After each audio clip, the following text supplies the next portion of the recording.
Everyone thought this house was empty, but We never left. We just stopped being noticed. no one should have to vanish to survive. Why didn't you ever ask for help? Because asking felt like failing my wife. So we prayed and stayed quiet. I didn't expect to find a life hiding behind rust and tall grass.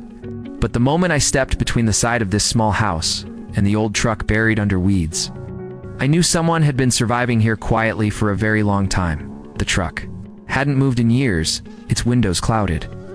Vines crawling over the hood like time itself had decided this place no longer mattered. And most people assumed the house was abandoned because no one ever came outside. But inside lived an elderly couple in their late 70s, married for more than 50 years, doing everything they could to not be a burden to anyone. The husband could barely walk anymore, his back bent forward, lungs weak, every step costing him effort and pride, while his wife moved slowly behind him, always watching, always ready to steady him before he fell.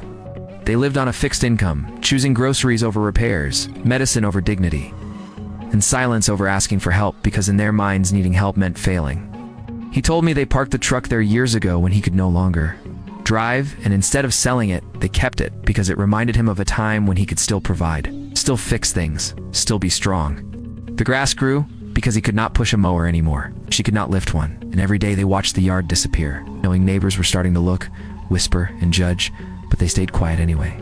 They handled everything quietly, believing that if they stayed invisible, they wouldn't cause trouble, wouldn't be noticed, wouldn't be forced to leave the only place that still felt like home. Some nights, when the pain was too much, the husband slept sitting up in a chair so he could breathe easier, and the wife stayed awake beside him, afraid to close her eyes in case he needed her.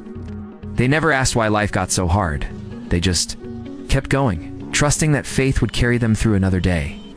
When I started clearing the weeds beside the house, the old man stood there watching, ashamed that someone finally saw how bad it had gotten, and he whispered that he never wanted pity. He just wanted to survive with dignity. As I worked, I realized this wasn't about a yard or an old truck at all. It was about two people the world stopped noticing, who believed that even if no one else saw them anymore, God still did. And if God sees those who suffer in silence, do you believe he sends help through strangers like this? Or was this just a coincidence? Tell me what you think and leave a comment.